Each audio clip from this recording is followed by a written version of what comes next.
So, in a pretty decent match, Chris Jericho defeats X-Pac. Yeah, this one wasn't too bad, to be honest. Nice, apart from the screwy finish, of course. Nice chain wrestling at the start. X-Factor by X-Pac, obviously, is reversed into a powerbomb. Nice springboard crossbody to the outside. From one angle, looks really good. From the close-up angle, you realise that he completely missed because Jericho reversed it.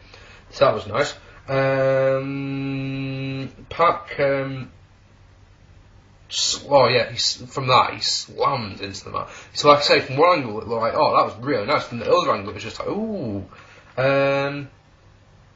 Nice missile dropkick from Jericho. X-Pac gets booed as he escapes out of a headlock. Alright? And then we get nice line top by Jericho, obviously gets 2. X-Pac sucks chance to start up. Big ones, loud ones, you know. Nice springboard dropkick by Jericho. Springboard clothesline gets 2 for X-Pac. Right? Bronco Buster's reversed.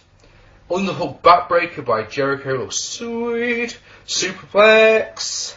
Then Jericho gets put in a tree of woe, and X-Pac does the Bronco Buster on him upside down, so he's getting his bollocks in Jericho's face. That's interesting.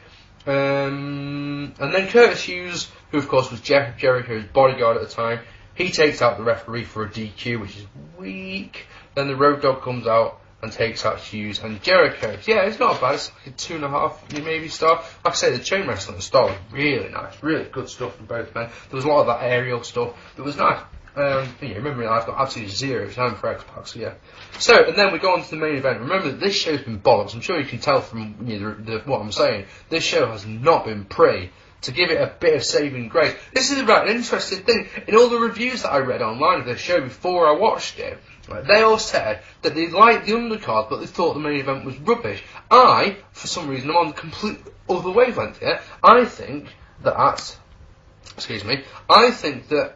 the undercard was absolutely terrible, and the main event was actually pretty fantastic. I really enjoyed it, if I'm honest. I enjoyed the main event quite a lot. So, in the main event, it was a 6-pack challenge. Big Show, Rock, Kane, Mankind, Bulldog, and Triple H. WWF title is vacant. Why is it vacant? You know why. Because Vince McMahon won it, of course, and he vacated it. Vince McMahon. People diss Vince Russo for making himself champion, but remember, Vince McMahon did it almost a year before. Oh yes. Oh yes. So Austin's guest enforcer, he comes out and does a colour commentary while enforcing and drinking beer, which is funny.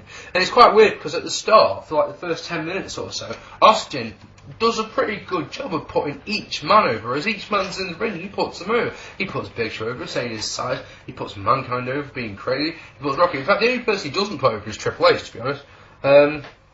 So, let's go through, shall we? Nice insecurity by Kane. Mankind won't tag in Rock. No, when he ever gets tagged in Rock's in the ring, he tags himself out like straight away. Nice pulling power driver, gets 2 for Mankind.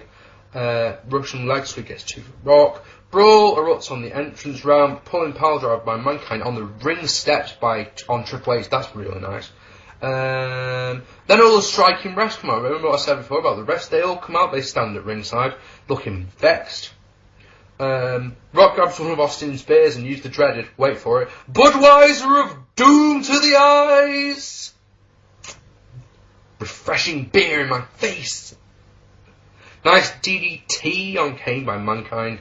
Tombstone by Kane on Mankind. Flying Lariat by Kane off the top rope. Power Slam by Bulldog. Pedigree on Bulldog. Double arm DDT on Rock by Mankind, and then Socko on Rock. Rock reverses it with a Rock bottom, but only gets 2 as Triple H breaks it up. Chokeslam only gets 2 for Big Show, as the referees all pull out Jimmy Corderas, who had, been the scab and he'd gone over the picket line and everything. They pull out Jimmy Corderas. They start beating on him, which is brilliant, watching like 5 referees, Teddy Long, Earl Hebner, all them lot, beating on Jimmy Corderas. Austin goes over and lamps them all. Earl Hebner gets beats, Tim White gets beats, Teddy Long gets beats. It's all funny. DDT by Rock on Triple H. Austin gets unbelievably close near for you. The crowd jump up and start celebrating because they think it's a 3. It's that close.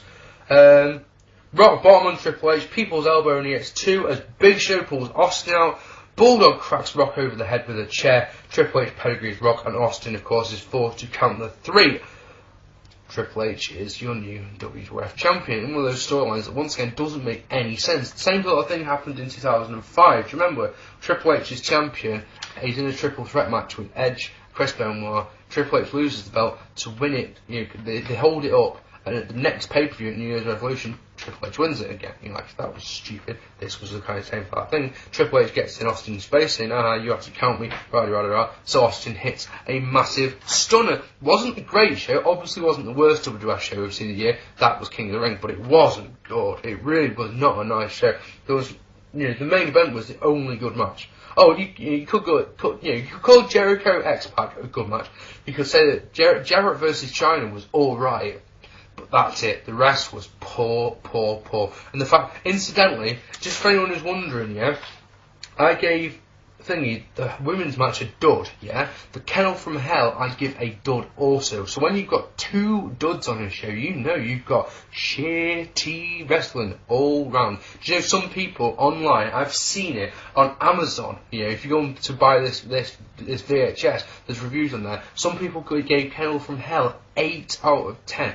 Would you believe it? Anyway, join me next time on 1999 Sucks. We're going to be doing WCW Slamboree 99. Main event was Kevin Nash versus DDP. Hey, I've been Mark P.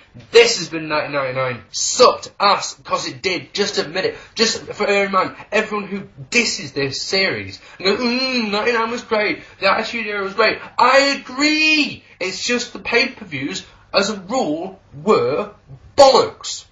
And here's your example. There's your proof. If you don't like what I've got to say, make a video response and say why. Don't just put a comment there saying, the Attitude Era was great, because I agree with it. 98 was great. 2000 was great. Absolutely fantastic. Can't fault them. But in 1999, pay-per-views weren't great. This series is proving that over and over and over again. I'm Mark P. Like I say, this is 999 Sucks. Join me tomorrow. I'll be doing a Raw review. See you soon.